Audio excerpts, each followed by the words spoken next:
The Metropolitan Correctional Center, or MCC, New York, was never meant to be a place of comfort.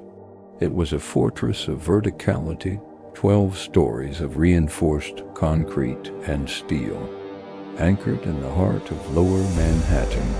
But on the night of August 9th, 2019, the fortress didn't fail because of a breach from the outside. It failed because of a quiet internal erosion of protocol. In the world of federal corrections, time is measured in rounds. Every 30 minutes, a correctional officer must physically walk the tier, look through a narrow sliver of glass, and confirm signs of life. It is a repetitive, grueling task designed to prevent the very thing that was about to happen. At 10 p.m., the shift changed. 2 officers took their posts at the Tier 9 desk. One was a seasoned veteran. The other was working his 5th consecutive day of mandatory overtime. According to the Bureau of Prisons National Policy, these men were the final line of defense for the most high-profile inmates in the United States. But as the clock ticked toward midnight, a phenomenon known in institutional psychology as the drift took hold. The drift occurs when a rule is broken once without consequence, making it easier to break a second time. It began with a seat left unoccupied for 10 minutes, then 20. Then the desk was abandoned entirely. By 1 a.m., the digital audit trailed the silent, unblinking witness of the facility's motion sensors showed that the heavy steel door leading to the Special Housing Unit, SHU, had not been opened. On the desk, however, the handwritten logbooks told a different story. In neat, professional script, the officers were recording all clear at 1:30, 2 o'clock, and 2:30 a.m. This is the first open loop of our investigation. The logbook was a legal document, a sworn statement of fact. Yet while the ink was drying on these all-clear reports, the electronic proximity sensors located at the cell doors were registering a total lack of human presence. For 8 hours, Tier 9 North was, for all intents and purposes, unmonitored. But why? To find the answer, we have to look at a procedural irregularity that occurred just 48 hours earlier. On August 7th, the inmate in Cell 1, a man whose safety was a matter of national interest, was assigned a cellmate. This is standard suicide watch protocol. Never leave a high-risk individual alone. Yet on Friday evening, that cellmate was abruptly transferred out of the facility. No replacement was assigned. No explanation was filed in the central computer system. A mandatory safety net had been removed by an invisible hand. As the sun began to rise over the East River at 6 a.m., the officers realized the gravity of their administrative zero. They had slept. They had browsed the internet. They had sat mere feet away from a disaster, and now they had to reckon with the logbooks they had falsified. When the morning supervisor finally keyed into the unit at 6:33 a.m., he didn't find a crime scene of violence. He found a scene of total procedural collapse. The post orders, the sacred instructions for guarding this wing, lay on the desk, dusty and unread. How does a billion-dollar federal agency allow its most secure wing to become a ghost town? To understand that, we must look at the building itself, the vertical labyrinth of MCC, New York. The verticality of the Metropolitan Correctional Center created a fundamental flaw in the concept of continuous surveillance. In a traditional horizontal prison layout, a single supervisor can stand in a central control pod and maintain a direct line of sight down multiple radiating corridors. This is the panopticon effect, the idea that an inmate is always potentially being watched. But at MCC New York, this was physically impossible. The facility was a stack of concrete boxes. Each floor was a dead end. If you were on the 9th floor, you were effectively in a different building than the staff on the 8th or 10th. This isolation fostered a culture of sovereign tears, where the guards on a specific floor felt they were outside the immediate reach of their supervisors. This feeling was reinforced by the elevator system. To reach the special housing unit, a supervisor had to clear a series of checkpoints and wait for a dedicated high-security lift. The transit time between the warden's office and the SHU was often long enough that a lookout or a simple phone call between floors could alert staff to an impending inspection.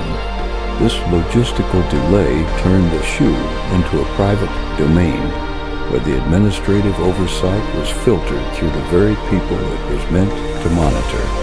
I made a suggestion, a technical cross-section diagram of a multi-story correctional facility, highlighting the isolation of individual floors. Beyond the physical isolation, the technical infrastructure of the 9th floor was in a state of advanced decay. The facility utilized a system of magnetic door sensors designed to alert a central control room if a cell was opened outside of scheduled hours. However, the maintenance logs from 2026 revealed that these sensors were prone to false positive triggers due to the age of the wiring. Instead of replacing the multi-million-dollar sensor grid, the administration implemented a bypass protocol. This meant that the central control room would often ignore or manually override alerts from the 9th floor, assuming they were technical glitches rather than security breaches. This created a dangerous normalization of deviance. When the system cried wolf every night, the human operators stopped listening to the sirens. On the night of the institutional failure, the digital audit shows that several irregularity pings were registered on the SHU corridor. In a functioning facility, these pings would have triggered an immediate physical response. At MCC, they were simply acknowledged and deleted by a computer terminal 3 floors below. The surveillance cameras themselves were another layer of the architectural breakdown. The facility had transitioned to a digital recording system, but the storage servers were located on a basement level that lacked adequate climate control. During the peak of the New York summer, the servers would overheat, causing the video feed to stutter or drop to a low frame rate to save processing power. Investigative reviews found that the footage for Tier 9 on the night in question was so fragmented that it was useless for forensic reconstruction. The cameras were present, the lenses were pointed at the cells, but the system behind them had been allowed to rot. This was the theater of security, the appearance of a high-tech fortress without the functional reality. The guards were aware of these blind spots. They knew which cameras were cycling and which sensors were bypassed. This knowledge didn't lead to a breach of the perimeter. It led to a breach of the protocol. When the building itself tells the staff that the rules are flexible because the equipment doesn't work, the staff eventually begins to treat the rules with the same level of neglect as the public. The final piece of the architectural failure was the environmental design of the SHU cells. The cells were designed with a double-door system, a solid steel outer door, and a barred inner gate. This was intended to provide maximum security, but it also created a sensory vacuum. From the tiered desk, an officer could not hear what was happening inside a cell unless they were standing directly against the door. The thick, sound-dampening concrete combined with the constant mechanical hum of the failing ventilation system, created a white noise blanket. This meant that any sound of distress or irregular activity was effectively neutralized by the building's own construction. The architecture designed to keep the inmates in was also perfectly designed to keep the guards out, mentally and centrally. By 2 a.m., the combination of the heat, the isolation of the 9th floor, and the technical silence of the sensors had turned the most secure wing in New York into a void of accountability. The fortress was standing, but the soul of the institution had already moved out. The staffing crisis at the Metropolitan Correctional Center was not a sudden event, but a slow, predictable descent into operational insolvency. By the summer of 2019, the facility was functioning with a vacancy rate that would have shut down a private hospital or a commercial airline. To compensate, the Bureau of Prisons relied on a management strategy known as mandatory overtime, or MAN. This policy forced existing staff to work back-to-back 16-hour shifts, often with less than 8 hours turnaround time. In the wake of the Tier 9 collapse, unit operations regulated.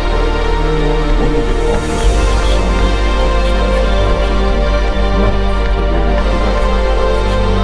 He was a member of the facility support staff, materials handling who had augmented into a security role. In the federal system, augmentation is a legal loophole that allows cooks, secretaries, and warehouse workers to be handed a set of keys and a radio when the guard rosters are empty.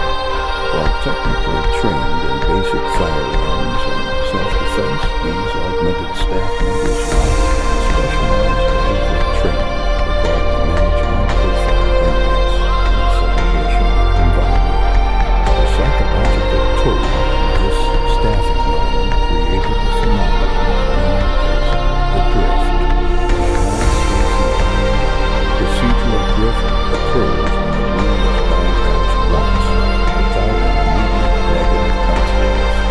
Because the guards were working 70 to 80 hours a week, their cognitive function was equivalent to that of a person with 0.5% blood alcohol level. In this state of chronic deprivation, the brain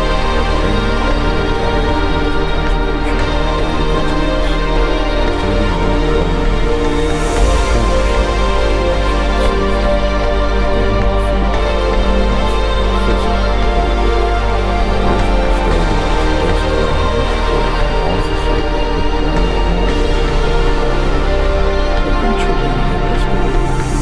30-minute running would remain seated at the desk for hours, only standing up to sign the logbook with a series of fabricated timestamps. To a sleep-deprived mind, the logbook is no longer a legal record of safety. It is a chore that must be completed so the officer can return to a state of rest. Internal correspondence from the weeks leading up to the incident revealed that the union representatives had repeatedly warned the administration that a catastrophic failure was imminent due to staff exhaustion. These warnings were filed away in the same administrative vacuum as the broken cameras and the failing sensors. The chain of command had become a hierarchy of avoidance. Supervisors, themselves exhausted by the administrative burden of managing a skeleton crew, stopped performing mandatory post-checks on the upper tiers. The 9th floor became a sovereign island the guards knew they would not be supervised.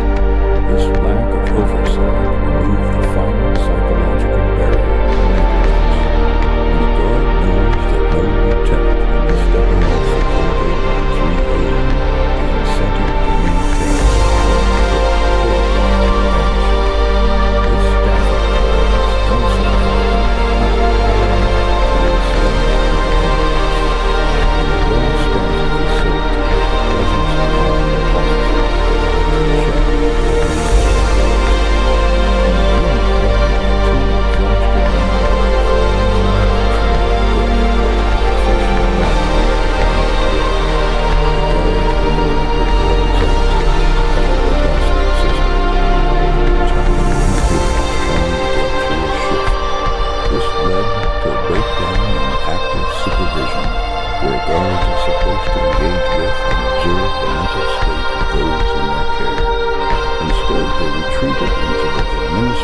zero. The state where all Sicily doors remained locked, and the logbook kept score.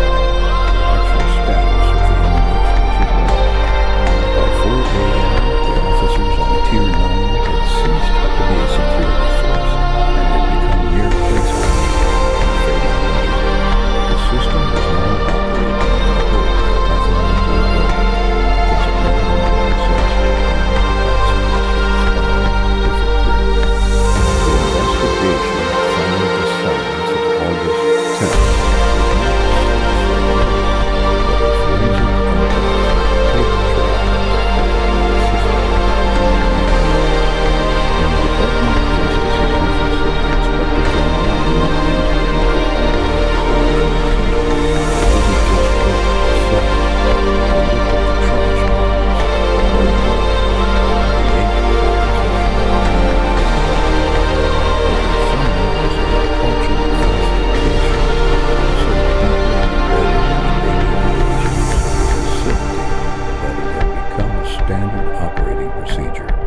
This chapter of the institutional collapse is perhaps the most damning, as it reveals that the failure was not merely one of exhaustion, but of active, conscious deception designed to shield the bureaucracy from its own negligence.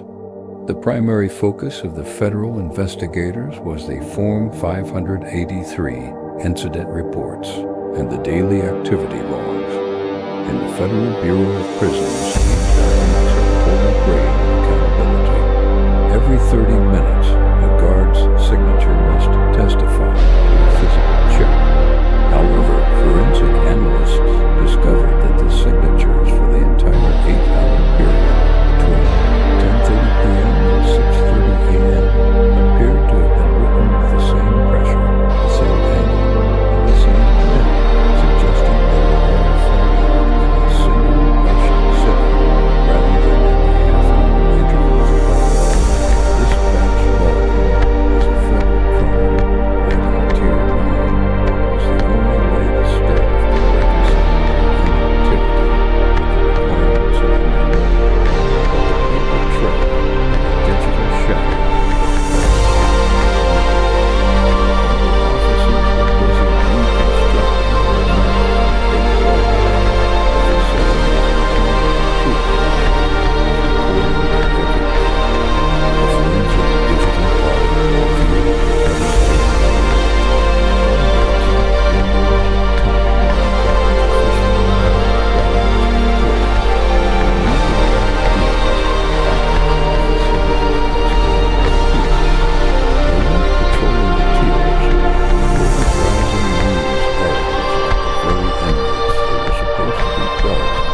searching for furniture on retailing websites and watching viral videos.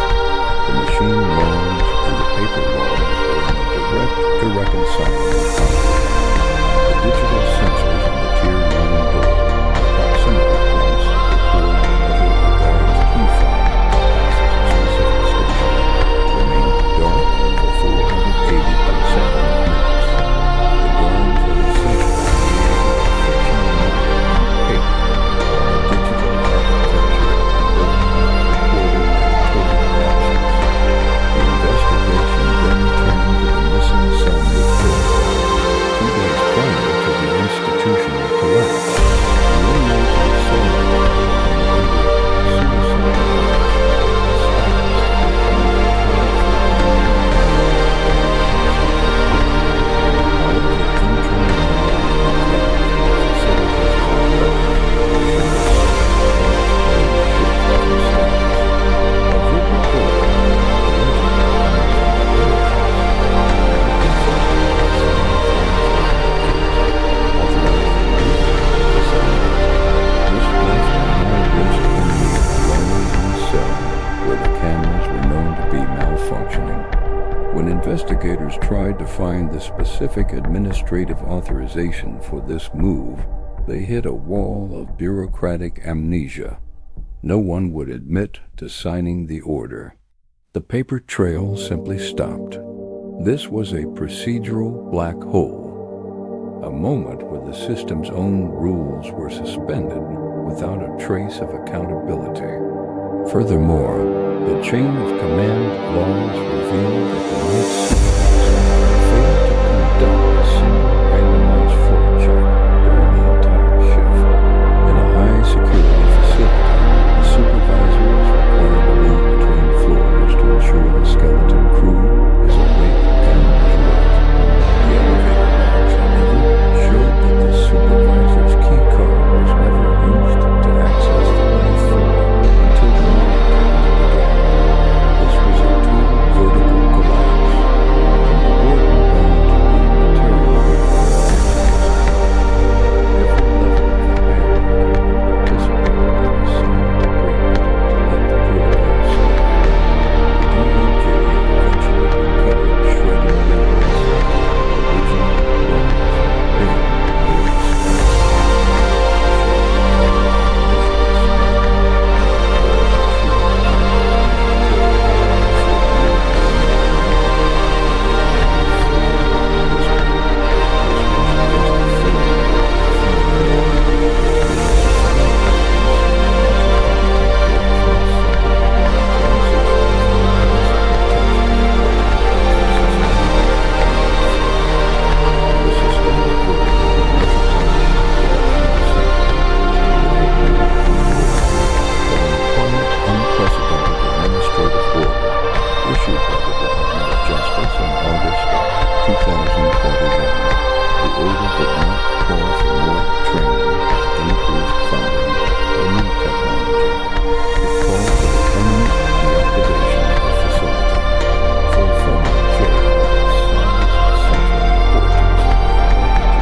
burnout epidemic. The 2026 Bureau of Prisons reform mandates now specifically cite the MCC collapse as the primary reason for the implementation of biometric verification in all federal special housing units. The era of the handwritten logbook and the license to ghost it provided was effectively ended by the failure on Tier 9. The long-term consequences extend to the very architecture of incarceration. The vertical prison model, once praised for its efficiency in dense urban environments, was largely discredited. The MCC showed that the isolation inherent in high-rise jails creates dark zones where accountability cannot penetrate. Modern facility designs now prioritize horizontal visibility and integrated digital redundancies that cannot be bypassed by a supervisor's verbal order. The lesson learned is that human integrity requires the support of a functioning environment. We cannot place exhausted men